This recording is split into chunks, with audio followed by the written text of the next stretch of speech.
प्रदेश एक अप्रत्याशित प्रदेश है।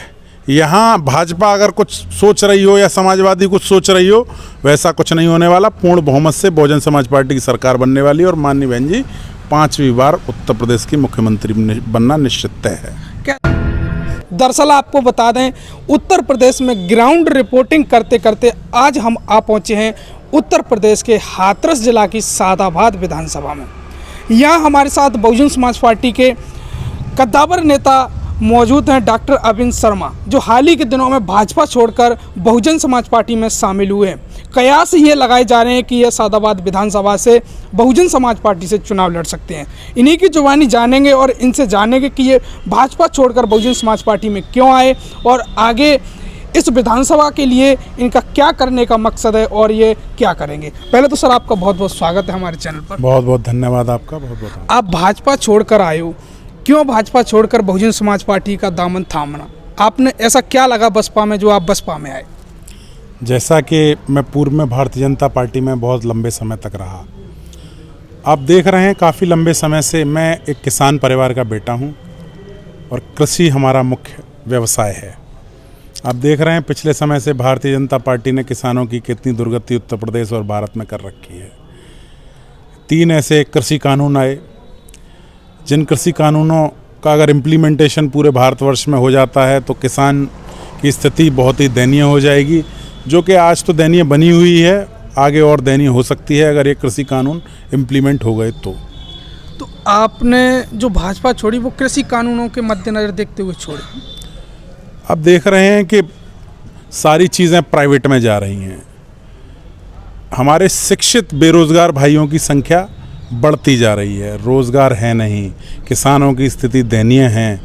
सारी चीज़ें प्राइवेट इंस्टीट्यूशंस में कन्वर्ट होती जा रही हैं धीरे धीरे। रेलवे देख लीजिए, रोडवेज देख लीजिए, अन्य जितनी भी चीज़ें हैं वो सब प्राइवेट हाथों में जा रही है। तो आप देख रहे हैं देश किस दिशा और दशा की तरफ जा रहा है। उसी को देखते हुए मैंने भारतीय जनता पार्टी को छोड़ा और माननीय बहन जी की बहुजन समाज पार्टी में अपनी आस्था व्यक्त की और आजीवन बहन जी के सानिध्य में काम करने का संकल्प लिया। अब विधानसभा चुनाव नज़दीक आते जा रहे हैं, तो आप सादाबाद विधानसभा में क्या नया करोगे जिससे कि जनता आपको चुने? क्या आपने किया है पुराने जिससे कि आपको जनता चुन सके? अभी आप देख रहे हैं, अभी डीएपी की इतनी बड़ी क्राइसिस हो गई कि हमारे जनपद के प्रत्येक किसान भाई को लंबी लंबी लाइनों में खड़ा होना पड़ा और यहाँ पास में एक गांव है बोहरे का वास, वहाँ गोली तक चल गई। तो स्थितियाँ ऐसी हैं। हमारा सादाबाद विधानसभा की बात करें, बिल्कुल ग्रामीण परिवेश का एरिया है, बिल्कुल यहाँ 100% व्यक्ति जो है वो कृषि पर डिपेंडेंट है। तो सर्वप्रथम यही है कि हमारी यहाँ मुख्य रूप से आलू की खेती होती है।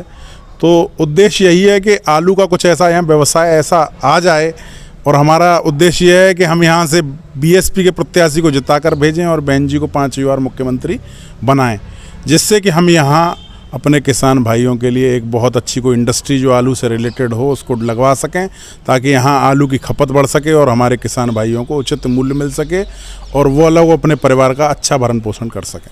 भाजपा तो कह रही है कि बीएसपी कहीं ठिकाने पे ही नहीं है, बीएसपी का कोई जनाधार ही नहीं बचा है। इसके बारे में आप क्या सोचते हैं?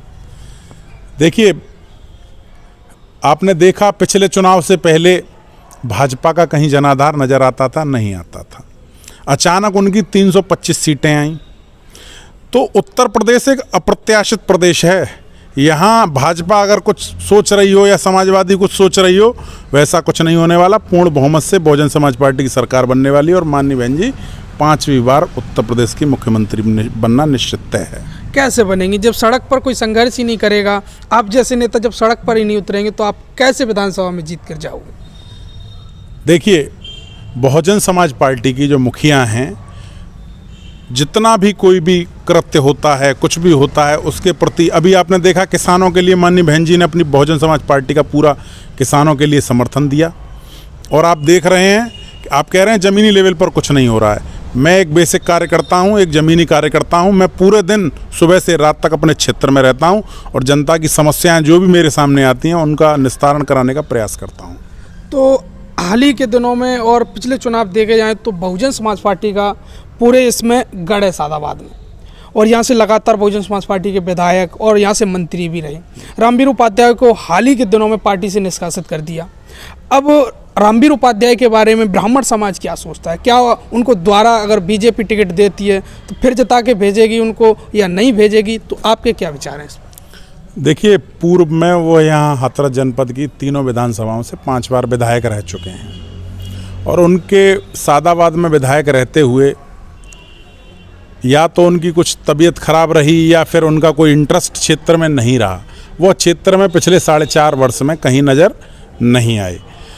और अभी इंटीरियर में हम कहीं भी जाते हैं तो वहाँ सड़कों की दुर्दशा है, मवेशियों ने फसलों को खा रखा है, किसान खेतों पर ऐसे जैसे बॉर्डर पे हमारे सैनिक खड़े हैं, हमारे किसान भाई खेतों पर खड़े रहते हैं। तो स्थितियाँ अच्छी नहीं हैं। अब यह कारण मुझे नहीं पता कि क्या कारण रहे, ज़मीनी लेवल पर हमारे पूर्व विधायक जी जो सादाबाद के हैं वो कोई काम नहीं कर पाए। मैं एक युवा व्यक्ति हूँ, एक किसान व्यक्ति हूँ, मुझे पता है पीड़ा क्या है और जिसको पीड़ा पता होती है वही उसका इलाज कर सकता है मेरे भाई। तो अगर आप इस विधानसभा से जीत कर जाते हो तो आप इस विधानसभा के लिए ऐसे कोई 5 काम बताइए जिससे कि इस विधानसभा में ये विधानसभा उन्नति की ओर जाए। ऐसे 5 काम बताइए जिससे कि ये विधानसभा आगे जाएगी। सबसे पहले तो मैंने आपको पूर्व में ही बताया कि आलू के कोई ना कोई हम यहाँ ऐसा व्यवसाय डलवाना चाहते हैं, क्योंकि जब तक सरकार सत्ता अपने हाथ में नहीं होती तब तक कुछ काम नहीं किए जा सकते। तो जैसा कि आप देख रहे हैं कि अगर हम लोगों की सत्ता आती है, बीएसपी की हमारी जो सरकार बनेगी, तो सबसे पहला कार्य तो देखिए हम यहाँ आलू का कोई व्यवसाय डलवाने का प्रयास करेंगे। दूसरी स्थिति आप यहाँ देखते हैं कि यहाँ बेरोजगारी चरम सीमा पर है, तो रोजगार के लिए कुछ ना कुछ व्यवस्था कराने का प्रयास किया जाएगा। आप देखते हैं रोडें सारी टूटी हुई हैं, कोई विकास नहीं है, तो उन रोडों की दुरुस्तीकरण का कार्य कराया जाएगा। आप देखते हैं कि आवारा पशु बहुत सारे रहते हैं, वो एक्सीडेंट भी करवाते हैं जिसमें बहुत बड़ी दुर्घटनाएं भी हो जाती हैं, तो उनका कोई एक व्यवस्थित स्थान उपलब्ध कराया जाएगा जहां उन पशुओं को एकत्र करा के वहां रखा जाए, तो हमारे किसान भाई कम से कम सुकून से अपने घर पर रह पाएँ। और 5वां आपने जो कहा है वह इस जनपद में और इस विधानसभा में शांति की स्थापना करने का प्रयास है कि किसी भी गरीब, निर्धन, असहाय व्यक्ति को कोई भी दबंग व्यक्ति दबा नहीं पाए, ऐसी व्यवस्था का प्रयत्न करना है।